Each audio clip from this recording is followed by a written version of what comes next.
Good morning. Happy Tuesday to you. Hope your Monday went well. This is your check in with Kevin at 7, depending on where in the world you are. Good morning, Rebecca. Great to have you. Good morning, St. Pete. St. Pete, I remember when you were younger, man. Uh, you used to say helicopter in the most cutest little way when you were a little nipper growing up.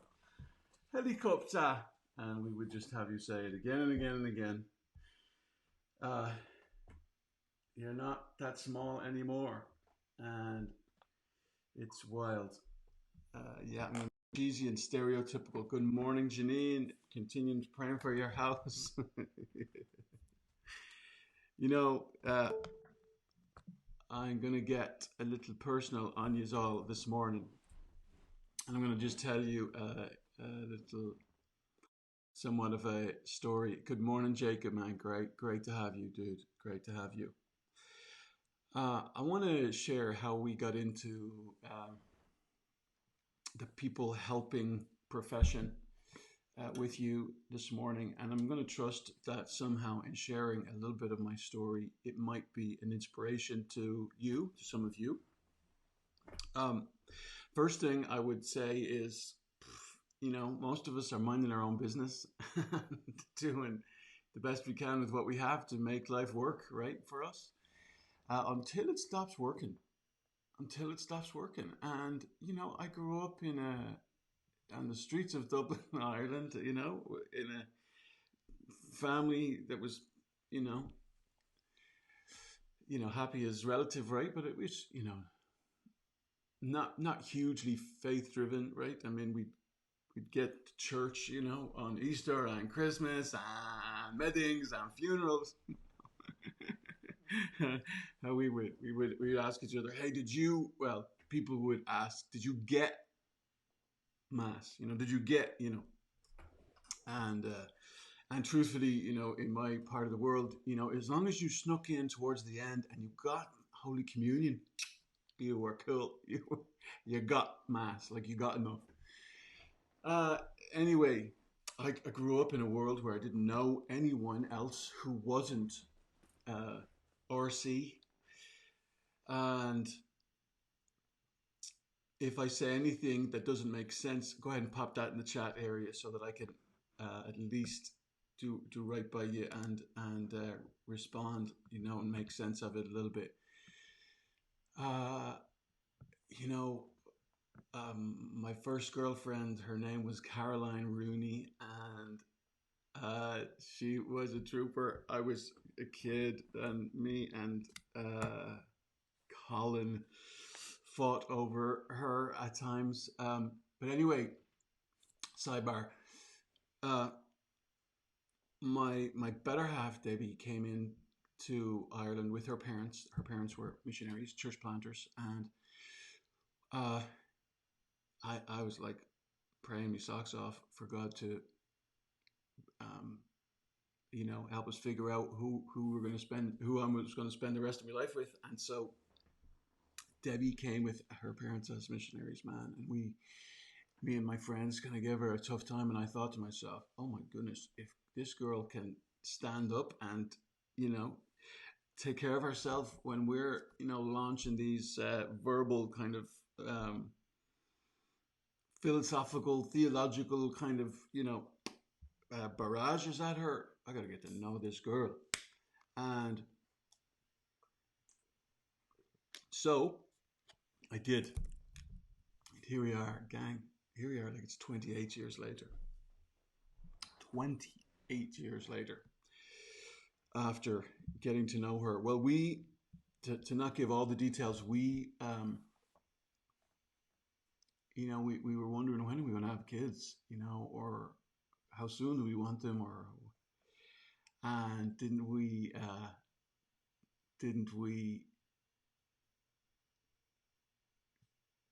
think we were having one, and we it was false positive. It's a false positive, but when you think you're heading in a certain direction and your hopes and dreams kind of get met, and then they're dashed, for no other reason than a false positive. Then it's like, oh my goodness, look how much we want a kid, child, and obviously, I am speaking about assuming that we could have one, right? We then tried to have kids and did have four, but we uh, Ryan was born first, and we're so, I mean, just besotted with the little fella.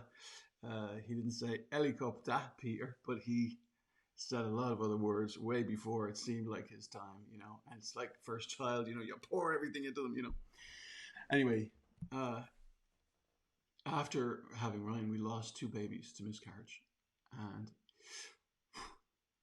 when we lost our first, I said to myself, well, everybody loses a baby, so this is normal, kind of, and uh, and second miscarriage, man, just floored me, just knocked me for six. I wasn't really a firstborn of six kids, wasn't really used to a lot of pain, um, and this was a pain like a few others that I experienced, losing your baby, and so terrified, but we had to wait, obviously, but terrified to try again, but we did. Where I come from, they say the third time's the charm. Only this third time, when we were having Brianna, we were going to call her Olivia. Olivia means peace. And when Brianna was being born, she got stuck in the birth canal. Ended up coming out purple. I'm not kidding you. Came out purple. And she, when you're videoing, the camera becomes part of your eye. You kind of forget you have it there. You don't really forget, but you do kind of forget. Well, the nurse practitioner or midwife turned to me and said, "Sir, I think you need to turn that off." And you're like, "Oh, yeah, okay." Because any second you're just waiting for a scream, right? You're waiting for like, this baby's expression of life, and it didn't come, gang. It didn't come. And so they were pumping oxygen into Brie, and uh, there's a verse in the beginning of Genesis where it says, "And God breathed into them the breath of life." God breathed into his nostrils the breath of life. That verse became more real to me that day than ever before in my entire life.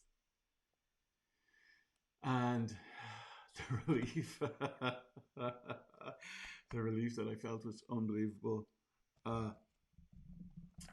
Olivia, which means peace, did not seem to fit for Brianna's story right after that birth announcement.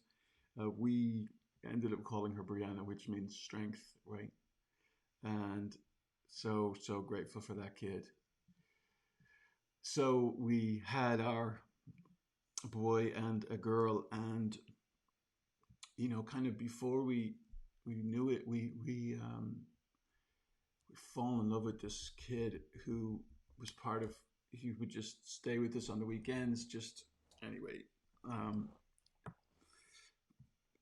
project areas where he kind of grew up in, and we just wanted to help as much as we could. And he, I'll leave out the details, but he ended up becoming part of our family,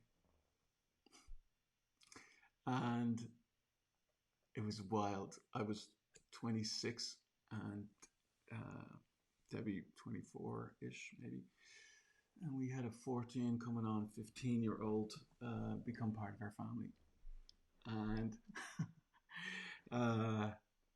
we hadn't a clue what we were doing, but his heart was soft and tender and good, and so he changed schools. He moved in with us. He won Student of the Year in the new school that he became a part of. His name is Danny, for those of you who are wondering, Danny Boy, and he has since gone on to have 4 children of his own. And So we're skimming across the lake here, right? Just hitting off some milestones. We ended up in, and now we're church planting in Ireland, but we end up in New Mexico with a motorhome that we are sharing with another missionary family, not at the same time, like at different times, you know. And basically, we have, I mean, all sorts of stuff goes wrong. I mean, you know, houses aren't really supposed to be put on wheels, right? But we have this house on wheels, and I am not a DIY man, and man, all sorts of stuff kind of breaks on it. Like, I mean, just, I mean, if you've seen the movie RV, we had pretty much everything happen to us that happened in that movie, except you had to swap out the skunks with mice, and and the motorhome did not go into a lake. It went over an embankment and twisted like a tin can and burst. And with me and the kids in it, and Debbie screaming, "Get the kids out! Get the kids out!" And I'm thinking, what about me? As we were kind of pulling into a campsite. Anyway, we're in New Mexico, and the pastor's wife, who when we were in a church there, she said, "Look, all that you two need to happen after all of this that's happened is just to get pregnant again." And I turned to her and I said, "Don't even joke. Don't even be kidding about that." So Zachary, hey Marianne. So Zachary became our souvenir from New Mexico. We even got a T-shirt and wrote on the back, souvenir from New Mexico. And what was so funny was that the kid had no clue what it meant to be a souvenir from New Mexico, so he wore it proudly, you know, when he was a little toddler bobbing around. That's our kids, right? That's kind of one part of our pizza of life, right? They're so much not just a slice of our life. They're like sauce, and kind of they touch a lot of different areas. But we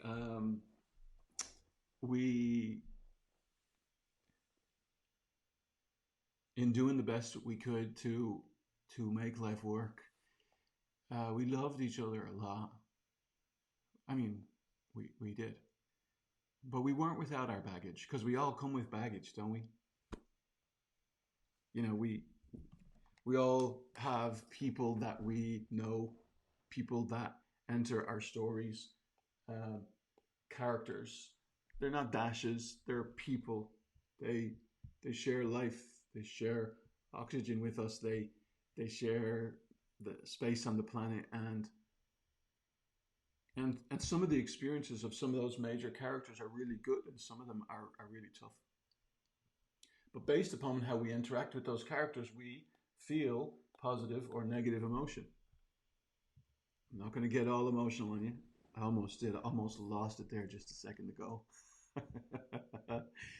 uh, but that's we're not just emotional beings. We're cognitive beings, and so at the same time, beliefs are being developed. Some of those beliefs are correct, and some of them are accurate. And if you believe that you have an enemy at all on this planet, then you will know that he is addressed as one of a number of different names, but as the father of lies. And so he wants us believing lies, uh, not truth. And so when life happens and we feel certain emotions and develop certain belief systems that drive life, we have coping mechanisms, survival strategies, flesh patterns that kind of, well, that are a way to try to make life work for us. One of mine was work, which is the really nice way to say it, isn't it? Really, work is workaholism. Because what your enemy tries to do is he takes what is good in its own right, and you know, crank the lever all the way up to where we're involved in it in excess.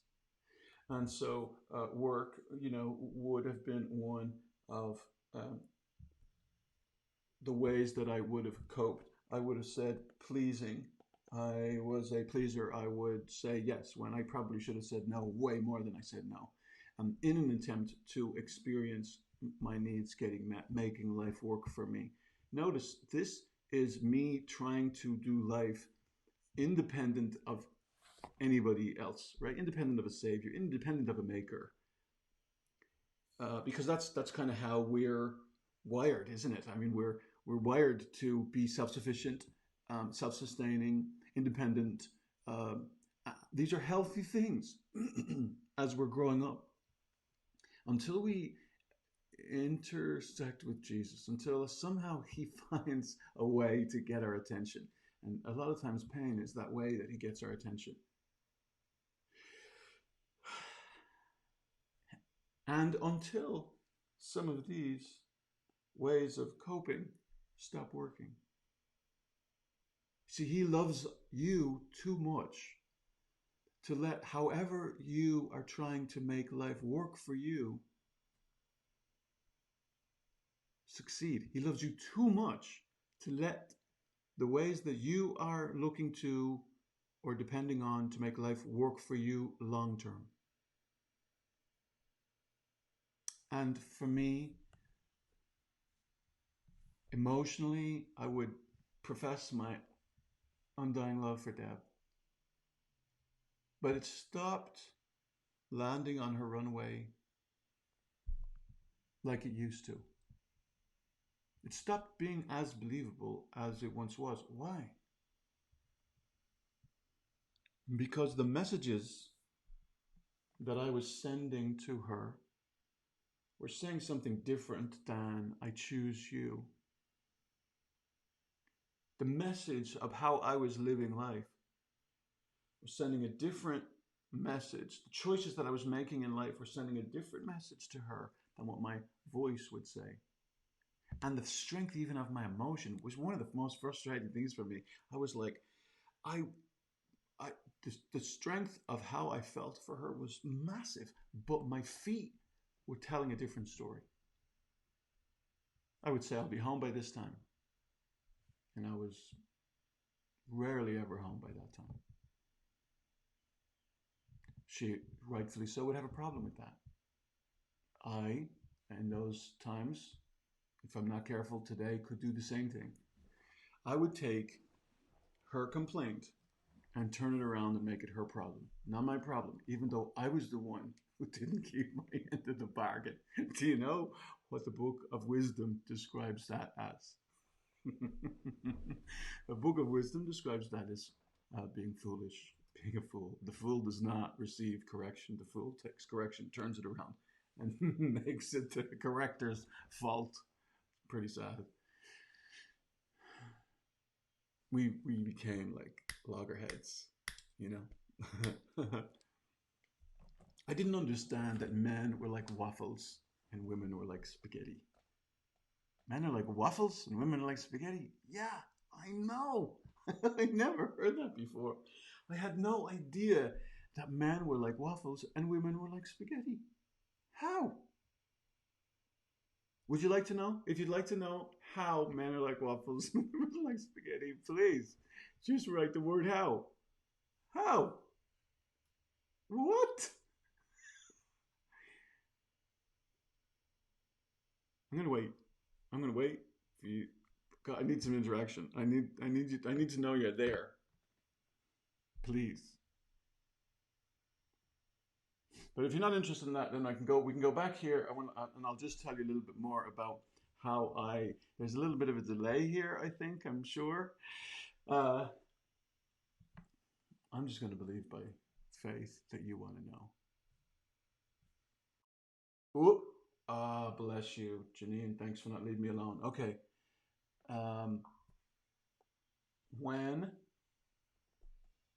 When we understand that men are like waffles, it really, really, really helps. Because it helps us adjust expectations. I didn't get into syrup or sauces yet, Becca. So hold your horses, right? So look, men are like waffles in this way. We oftentimes are segmented. We oftentimes When we are in this box, in a work box, our mind and emotion, our thoughts, our energies, our efforts are all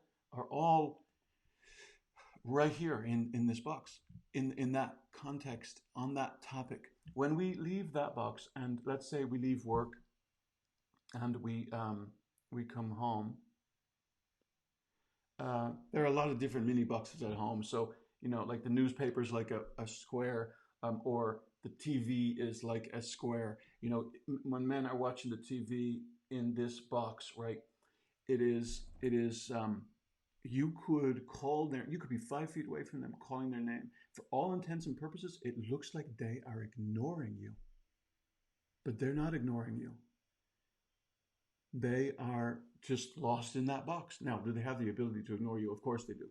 But what I'm trying to say to you is that men's brains are wired very much more segmented in segmented ways, or compartmentalized with different departments, but compartmentalized, right? There's a door on the side of this. When they leave that, the door closes and they're all about whatever's in the next one. Usually, right? This is 80-20, 80% of the time, 20% of the time, okay? When you want to talk about something down here that you've talked about up here and you said you were good, but you want to talk about it down here, most guys think, oh no, I don't remember, like I had a hard time remembering the details up here, and you want me to remember all the details? That's not going to happen. Plus, a lot of guys think, oh, you got to be kidding me. Are you wanting to make me pay again? I mean, these are some thoughts that run through some men's heads. Tip, lads, tip, just sidebar, tip. If your lady needs to talk again, listen again. Be quick to listen, slow to speak. And when you do that, you will be slow to anger. And when you listen, you will learn. So, if it's not okay with you, it's not okay with me. That's the rule, right? That's the deal. And life was so much better when you live it that way, okay? So men like Waffles, compartmentalized, and the ladies are like spaghetti, gentlemen and ladies. The ladies are like spaghetti. And spaghetti is, it's not compartmentalized, is it? It's everything's touching each other. Everything's connected. Sauce or no sauce, Rebecca. Everything is it's why when you think as a guy that you are having a conversation about one thing, there's like 5, 10, 15 other things going on in your lady's head, and it's like, how do they do it? I mean, how do they like connect one thing to the next, to the next, to the next, to the next, to the next? And you're like, please, could you keep it on? It's actually a gift. It's how their minds are wired. And I used to try to make Debbie a little bit more like a waffle. Man, just give it up. Give it up. Even if they try, they shouldn't. Like, you are not supposed to be making them more like you. You want to champion them to be the best version of them that they can possibly be. Well, I didn't do that. I didn't do that in my relationship. I stole my bride's confidence in her ability to be able to ascertain what was appropriate in public to say and what wasn't. And truth, she's better socially than I am. She talked me under the table socially. I kind of go straight for the jugular. And she's brilliant at talking about whatever. Man, what a fool I was. We played footsies underneath the table, and I would be trying to take her. Well, I would be trying to tell her, that's enough, or let's stop talking about this, or whatever. It was control, a control tactic, which would show up down here. No, I wouldn't have necessarily called it control.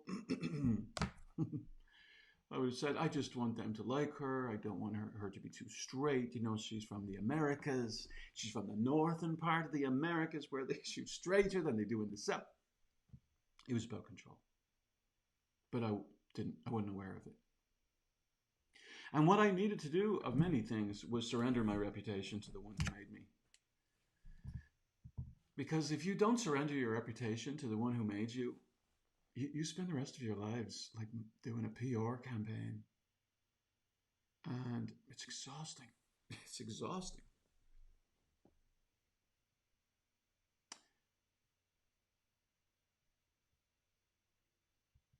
Sometimes, as we're doing the best we can to make it work, right? I mean, and I was choosing work over home, and um, choosing committing to other people and breaking my commitments to Deb, and for appointments for whatever I would we would agree together, and then I'd go away and make an agreement with somebody else, and she'd come back and say, "Well, I mean, but we already said we were going to do." I'm like, we'll figure it out. Sure, we'll go another day or whatever. I mean, everything you do sends a message. And so this morning, we could go down so many rabbit trails. I just want to give you this one thought. And this one thought for you is that make sure that you live intentionally, sending messages to the people that are in your life that you want to send to them. Now, sometimes people pick up things that you're not intending to send. And rather than you have the position or the stance, well, that's called tough cheese in China. That's on you, mate. I didn't say that or send that to you. My encouragement to you is if they are picking this up, and can I just cut to the chase? You talk about sauce, Rebecca. The secret sauce for being able to love a person where they are, picking up whatever you are or are not putting down, begins with listening. It begins with listening. We got to change the color for this, right? Oh man, I think that's red. Okay. It begins with listening, and then it carries on with owning. If you're getting any nuggets from this, will you do me a favor and just pop it down? Pop your nugget down in the chat area so that I can know some part of this is resonating with you. You might write waffle. You might write spaghetti. You might write saucy spaghetti. I am so sorry for coming across to you that way.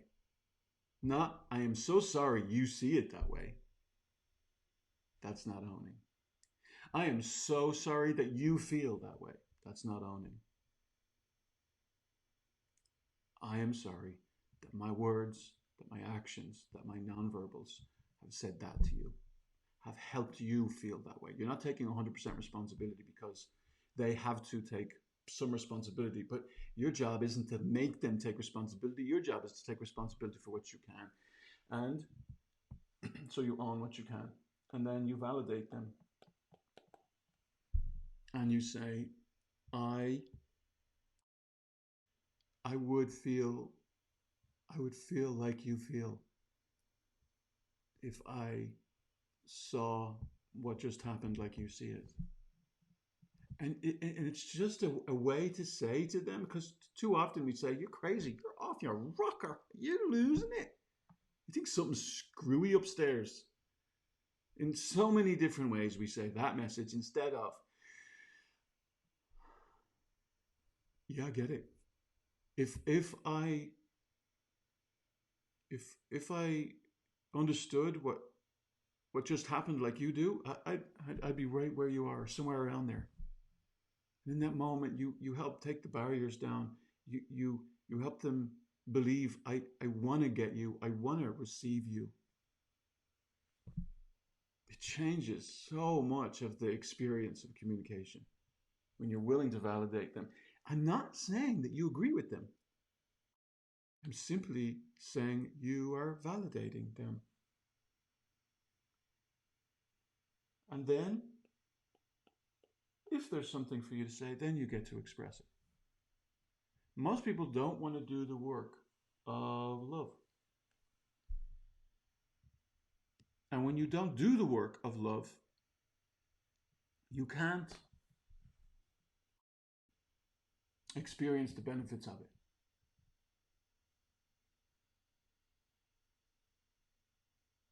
Charles is saying we need to synchronize with their emotion. Synchronize with their emotion. Isn't that beautiful? He's a wordsmith, I'm thinking. We need to synchronize with their emotion. Get in sync with them. Enter and appreciate their world. Not try to prove that we are right. That's toughy.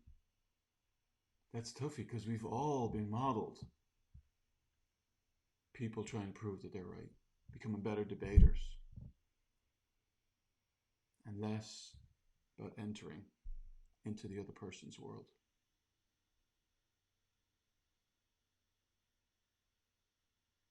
And it's not about saying that you understand.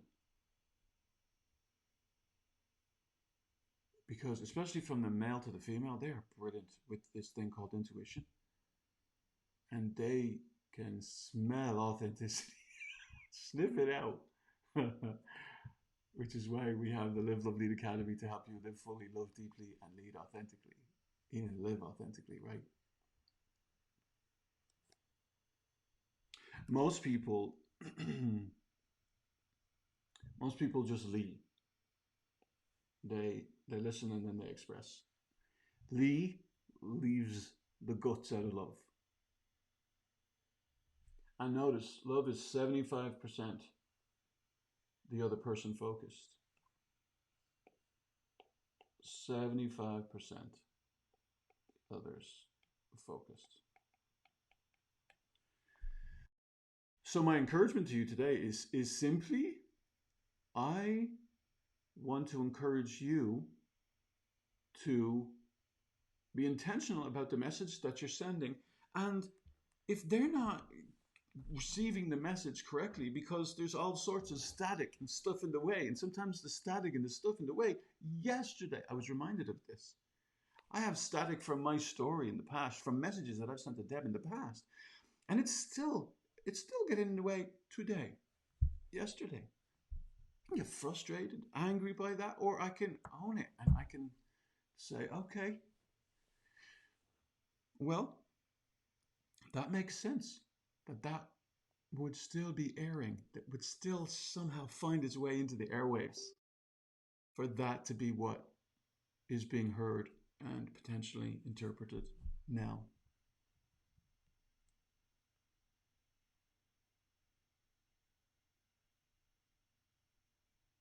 What message are you sending to the ones that you love, ones that you care about, ones that you lead?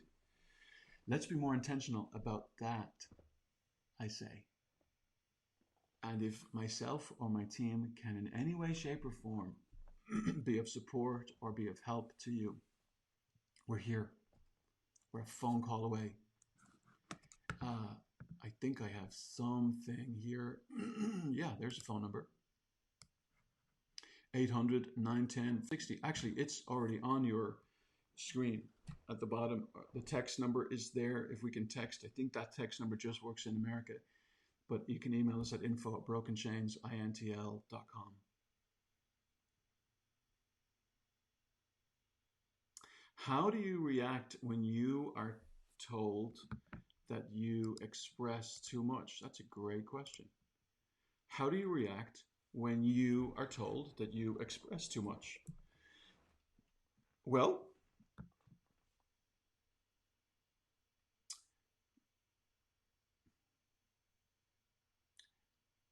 sometimes that's not going to be true. Sometimes that's the other person's trying to evade communication at all. Right? And however, what they are maybe telling you is that their openness is not as open as we would like for it to be. So what do you do when somebody tells you you express too much and they're basically telling you that they're closed? So I would pray that they would become more open. I would pay attention to yourself. Here's a philosophy I try to live by. I don't always live by this. Man, when I do, it works a whole lot better. Whatever is forced is usually flesh. Whatever is forced is usually flesh. And I don't mean skin and bone, but I mean if there's only two ways for us to live, either in dependence on ourselves or in dependence on our Maker. Flesh is depending on me. And the scriptures say, where the Spirit of the Lord is, there's freedom. And our big brother came to set us free. So another thought is that you pray that they might become more open. The second thought is that you pay attention to whether you're trying to force, they're going to hear me. Blast it.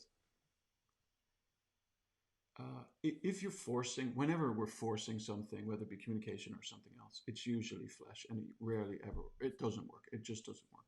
Even if it appears like it works on the surface, it doesn't work. John 6:63 says, the flesh profits nothing. So when you and I are trying to pull all of this off on our own, independent of the Father, independent of the Maker, it doesn't work. It will not work, even though it looks like it's working on the outside. So what that tells us is that we're kind of like building a house of cards, and it's just waiting for one good bump to bring it down. Great question. Great question. Jesus came to set you free, and free indeed. So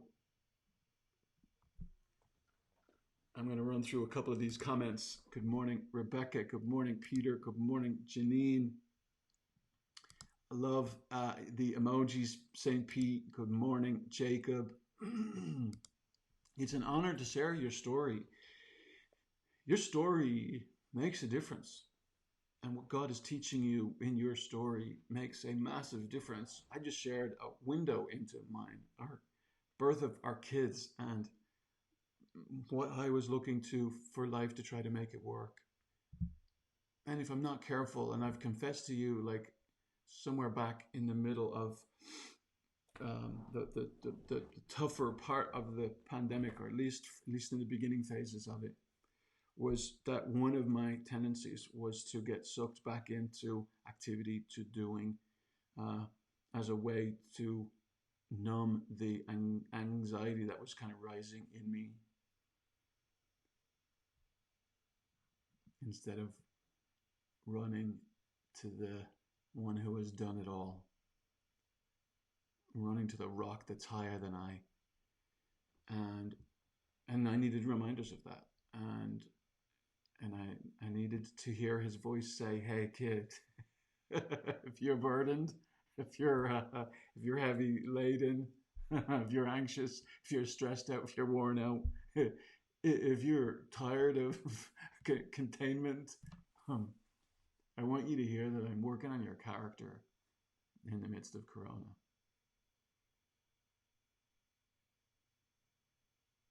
And I still want you to run to me, not to work or food or another. I want you to run to me, and I promise you, he says in Matthew chapter 11, I will give you rest. I will give you rest. And kid, when you get into my yoke,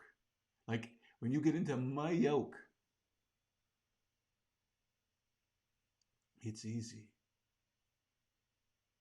And my burden is light. I'm not a farmer. I grew up in the foothills of the Dublin Mountains. My father was a farmer who grew up in Monaghan, 2 miles from the northern border in Ireland. I had no idea what a yoke was. When I was growing up, we would say, hand me that yoke there. Would you just hand me that yoke? Give me that thing. Like that yoke me, Bob. Give me that yoke me. That's the closest that I've ever gotten to using the word yoke. Well, for those of you way more educated or more agriculturally knowledgeable, yoke is that, that piece of wood that goes around the necks of the oxen, right? And when Jesus invites us into his yoke, thank you, Dolores, it's tighter around the main oxen. and it's looser around the younger oxen, or the secondary oxen, if you like.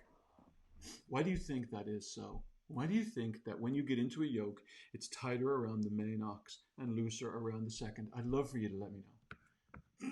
Let me know that. I'll carry this part on in just a second after I share a few more comments.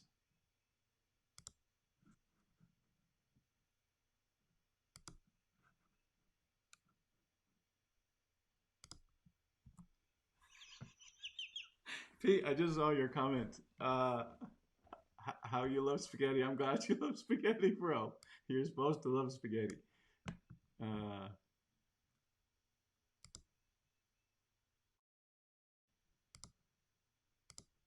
Rebecca, that was so funny. Women are saucier. They're saucier, all right. That's no question. The biggest one's stronger, Pete. Okay. Yeah. So the bigger one is usually stronger for sure. There's almost always a leader in the yoke that's attached. Well, there's two, right? Um, and because it's stronger, it's more willing to take the strain. Okay, love that.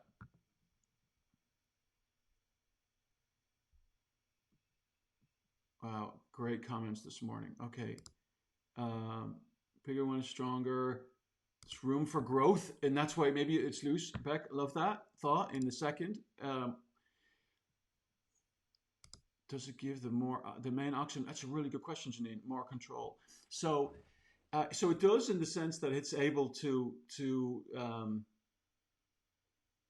well, see, when we enter a yoke, it's somebody else's, right? And so ultimately, the farmer or the has ultimate control. So that's great. I mean, we could go on that for a while. And the maker has the control.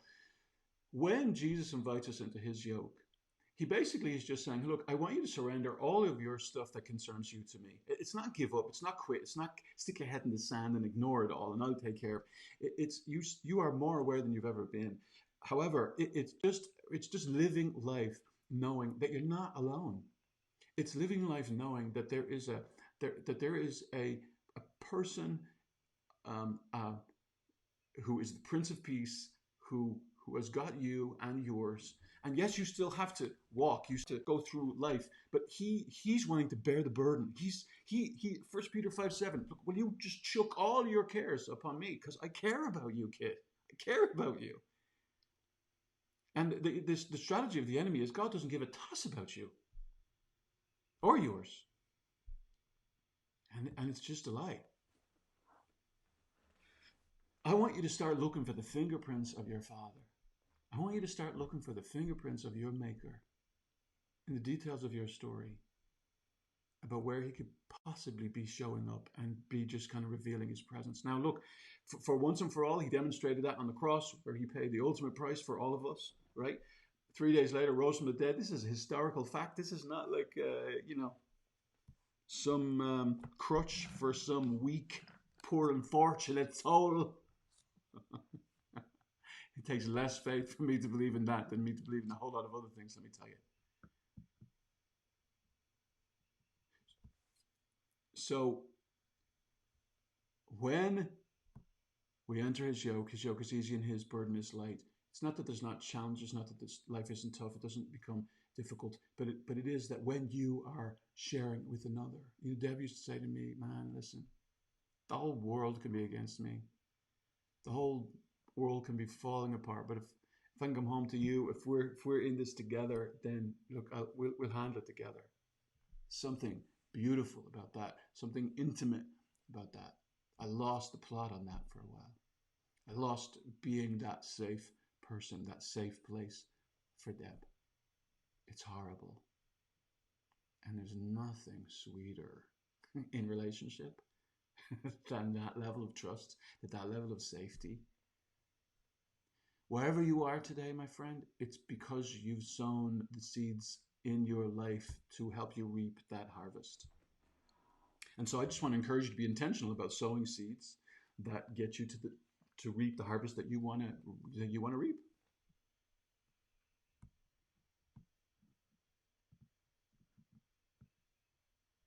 Iron does sharpen iron, Melissa, for sure. So most of the time, though, we don't want to surrender. Most of the time, we want to be the one that's in control. And I will end our time this morning with this. Control is an illusion. Control is an illusion. The only one who is in control is our Maker. We like to feel in control, even though we're not really in control. And in relationships, you may be controlling. I think life begins on the other side of surrendering the control that we've grasped so tightly to make life work, to the one who is in control completely. And then we receive a power that is unnatural, supernatural, extraordinary, that flows through us. And that whether we say helicopter or conduit, I think that's probably appropriate. We started with helicopter. Let's end with conduit. Not can't do it, but conduit. So many times we've said, I can't do it. I can't do it. I can't do it. And if you believe you can't do it, you probably won't do it. But if you are so close, if you just shift it just a little and reframe that picture and see yourself as a conduit through which a life source that is infinitely greater than yours can flow, you can love like you long to love. You can live like you long to live, and you can lead like you long to lead. And with that, go and send the messages that you want to send intentionally this day. And may you be encouraged by your Irish brothers' faux pas along the way. May you learn from them. And may you live freely, love deeply, and lead authentically. And experience the fullness of life that your big brother came to give to you. And if myself and my team can be of help, you know how to get a hold of us. If you've got any other questions, please don't hesitate to let us know. And we will see you mañana for your Check Kevin at 7. All right? God bless you. Hey, if this has made sense to you, please do sprinkle it amongst your family and friends. And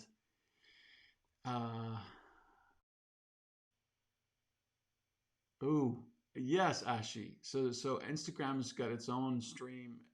Can't lives on Won't Street. Love that. Love that. Can't lives on Won't Street. If you had a nugget in any of this morning's check-in, please write it in the chat area. If it makes sense to you, sprinkle it with your friends and family. If you resonated with some part of it, click the thumbs up or the hearts, and the Facebooker world will get to see or hear a little bit more of this. Have a great Tuesday. May you feel the favor of your Father. May you know His peace. And may He grant you eyes to see what you need to see this day and what you need to hear. May you walk in truth and experience the freedom that brings. And I look forward to seeing you in the morning.